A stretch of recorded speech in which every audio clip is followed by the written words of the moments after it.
everyone, my name is Deyaniracavazos and I am an LPC-associate from the state of Texas. I also own my own private practice called Co's Mental Health Services, and I make dedicated videos for counselors and counselors in training. I am so happy that you're here today.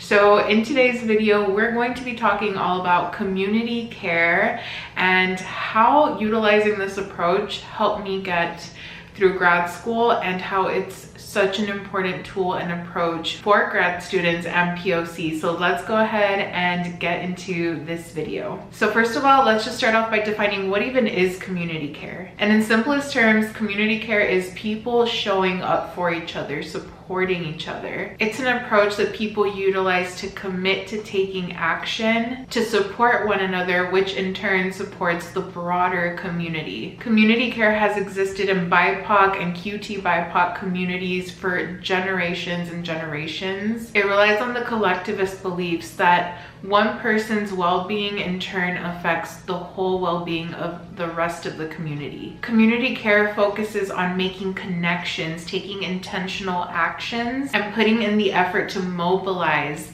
other individuals so that we can support each other. Community care also recognizes the disparities that exist for individuals and communities. So these inequities are often tied to systemic barriers that directly affect the well-being of individuals, including things like economic factors, access and quality of education and healthcare. And if you've watched any of my previous videos, you know that I do not shy away from talking about the barriers that exist for POC students, especially, you know, in these universities and institutions and even outside of those walls. And so basically what community care involves is someone seeing this and responding to the lack of resources by creating new structures to bridge gaps, to increase access to meaningful resources. Community care is also critical to an individual's mental health because it responds to the isolating factors often experienced by individuals who may feel disconnected from their community due to life circumstances, the impacts of racism,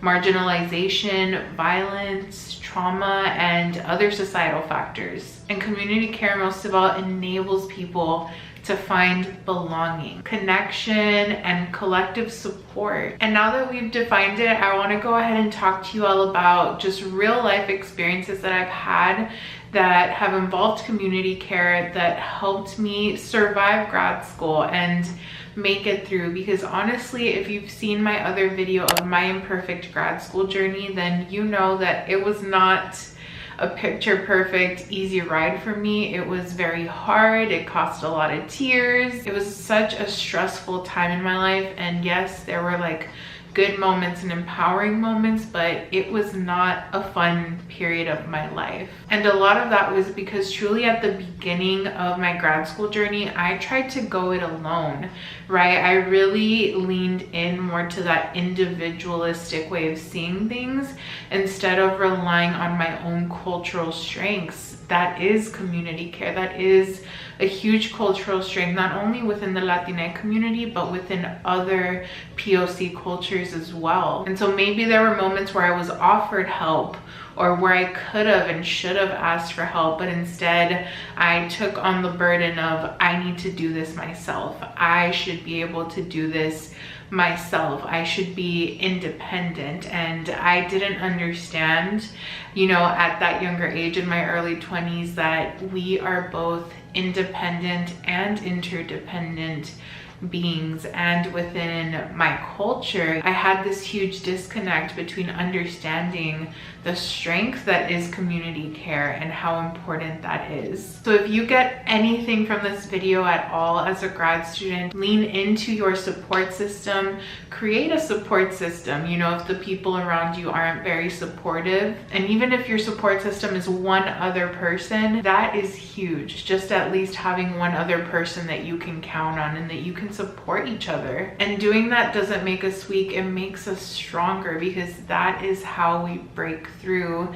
these institutions. And the way that these institutions were not formed for POC to succeed. Historically, they were not formed this way, and I'm so thankful for specific professors and specific advocates who are out there doing the work to make students feel more included and to provide resources. But definitely do not sleep on that community care strength that you can have and that you can tap into. It's going to completely change the game for you and your mentality, you know, going into grad school, because mentality is everything. On your worst days, mentality will help you keep going, and leaning into that community care will help strengthen you. Like I tell my own therapy clients, you know, this individualistic Western way of living and approaching things is basically like if you were to walk by and see someone just carrying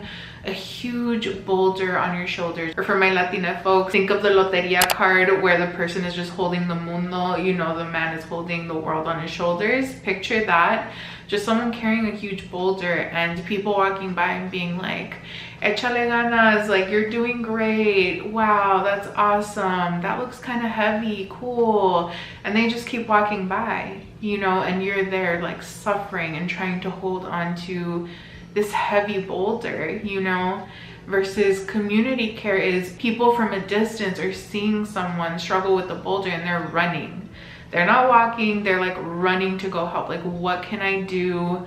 Let me go ahead and just shoulder this with you and help you carry this, because that huge boulder begins to not weigh as much as it once did when other people are helping shoulder that for you and you're doing that for each other. I love being able to visualize things like this as reminders, you know, when it becomes hard to tap into that community aspect, because society, you know, may tell us that that is weakness, that we should be able to do it alone, but that's not how we break through. We break through by leaning on community. I mean, this whole YouTube channel and what I get to do here and share with you all is all founded on community care. You know, I saw that there was a need within our community as LPC associates, as pre-licensed counselors, as grad students, and I acted and I did something, and you all acted. You know, you saw my videos and you supported me back, and you watch and you share. This channel wouldn't be what it is without you all,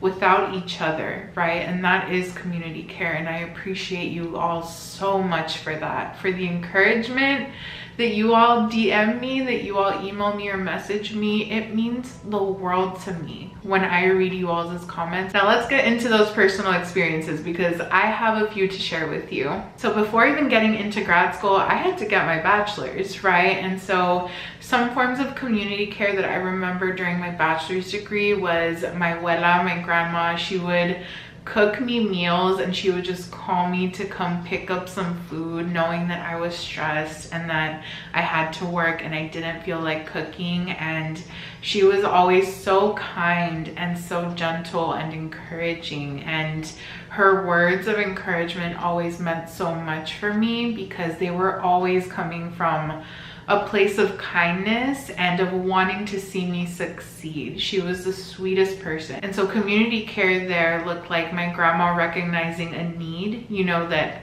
I could not meet because I was so stressed and busy. And she said, let me meet that need. Let me take an actionable step and meet this person who I care about, meet their need. Another form of community care for me was my dad really encouraging me to apply for grad school. I was very scared, and I talk about this in that other video that I shared with you all. I did not think that I would be good enough. I had so many doubts, so much imposter syndrome, and my dad would just not let me give up on my dream. And not because he wanted me to get a grad school degree, but because he could see how much it mattered to me, but that I was terrified, you know, and I didn't feel good enough. And he always reminded me that that was not a good enough reason to not go after the things that I wanted. And that support from my dad, it was the reason why I even applied into grad school, because I was almost just not going to. And to think of that now And to think of all of my therapy clients that I've gotten to work with, to think that I wouldn't be a part of their life journey, that would have been so sad to me, you know, if I would have walked away from what I now get to experience with my clients, because it was my dream. Now, once I got into grad school, seeing all the representation of other Latinas around me getting their master's degree and pursuing being a therapist or working in the mental health field, that was just awe-inspiring to me. I was so inspired just by my own classmates, and that leads me into the next portion. That when I first started, I would just go into class and leave. I didn't have time for much because I worked, and it was just hard to have the mental bandwidth to have conversations. And I'm so thankful for my grad school friends, Alyssa and Allison, who were just there for me, encouraged me, shared resources with me, reminded me of assignments. The only reason I was even able to pass my CPC was because my friend shared a study guide with me. I remember feeling so overwhelmed and finally learning how to voice these things, and my friends being there and showing up, and we supported each other through what happened in 2020, trying to graduate and feeling so sad and just feeling the heaviness of that. Like, we made it out, and I truly could not have done it without them and without other people in my cohort who came, you know, in different seasons of my life and who supported me, who were kind to me. And the people who made impacts in my life that way are people that you don't forget. Another aspect of community care was also the professors that I had. You know, some of my professors that I felt safe with, that I connected with, that always offered me words of encouragement, that shared resources with me that I would not have known of otherwise. And one of those professors is now my supervisor. You know, she is someone who, like we spoke about in supervision, like, we are for life. You know, she cannot get rid of me because she is just such an inspiring Mexican woman and professor, human being, just someone who I admire so much and who has done so much for the student body and for the community. Her words of encouragement are invaluable during my supervision sessions, because maybe when I struggle to formulate and to give myself credit, I'm way better at it now than I was in my early 20s. But even then, when I struggled to say it, she has the words and she formulates the words, and she is so encouraging. And for that, and the other professors who have shaped my life for the better during my undergrad and grad school experience, they are a part of that community, you know, and getting to see representation in my professors, that meant the world. And also, community care was just shown to me with one of the workplaces where I worked. You know, at the time I was taking a break from working in community mental health, and I remember my manager like advocating for me to get higher pay, even though he said I was like overqualified to work there. Other people didn't want to hire me for those specific reasons. There were even workplaces where I worked that completely supported me studying in between breaks, taking time off if I had an exam, you know, just supporting me and advocating for my pay. And that is also a part of community care. And I'm so thankful for those kinds of experiences, because I've also had the kind of experiences where I've been around people who can see someone struggling and suffering and choose to do nothing, choose to not advocate for them or to not support them. And I'm so thankful for the people in my life, from students, from family, from coworkers, that were there for me and who were there to support me just as much as I was also there to support them. I also had an amazing friend during the time who I met with pretty regularly, and we were both in grad school in different programs at the time, so we understood each other, that we couldn't always meet all the time, but we still tried to stay in touch, catch up, and we were there for each other emotionally through this really hard experience, as both of us being first gen as well. I thought I would also share with you all some other ways that you can practice community care while you're in grad school, to give you some ideas of how you can mobilize and take action and start to care for yourself in this way, because self-care does matter. But if we don't have community care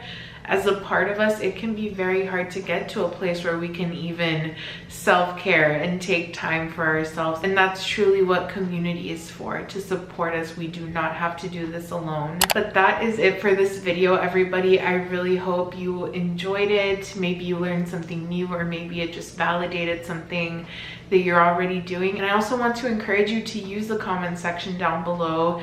Share with us if you have a question, if you're needing something, down in the comment section, so that we as a community can also support you. So if you're reading the comment section and you see a question that you might have an answer to, definitely feel free to answer back and to support each other. Thank you so much for watching, everyone. Take care, and I will go ahead and see you in my next video. Bye.